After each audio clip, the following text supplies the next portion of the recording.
Alors je sors d'une audience très intéressante lors de laquelle j'ai plaidé sur 2 dossiers.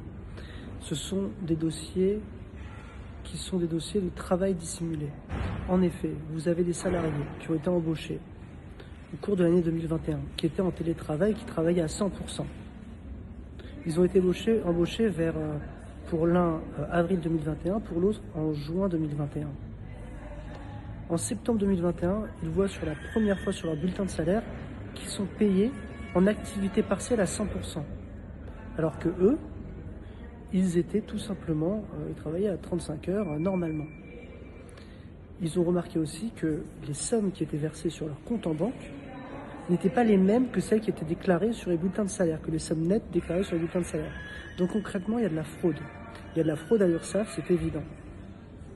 Quand l'employeur s'est rendu compte qu'il ne peut plus les mettre en activité partielle, donc en septembre 2021, il a interrompu pour l'un sa période d'essai, hors délai, donc c'est un licenciement sans cause réelle et sérieuse, et pour l'autre, il a fait quelque chose d'encore pire, il a tout fait pour le sortir de la société.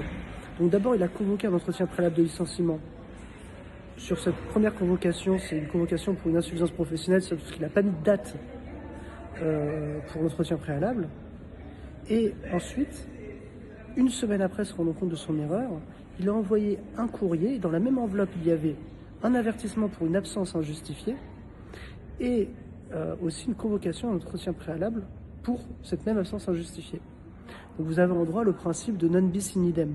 On ne peut pas reprocher 2 fois les mêmes faits à un même salarié. Donc clairement, le licenciement de ce deuxième salarié est sans cause réelle et sérieuse. Donc c'est un dossier très intéressant. Le problème de ce dossier, c'est qu'au regard des délais de justice, j'ai saisi en 2020 ou 2021 le dossier, et que là on est en 2025, et que c'est la première fois que j'ai une audience. Donc il n'y a pas eu de renvoi, et on a mis 4 ans à être audiencé. Donc ces personnes qui ont travaillé très peu de temps voient leur audience aujourd'hui pour des faits qui datent de plusieurs années. Donc on verra le résultat de ces audiences et on ira jusqu'au bout pour faire valoir les droits de ces 2 salariés.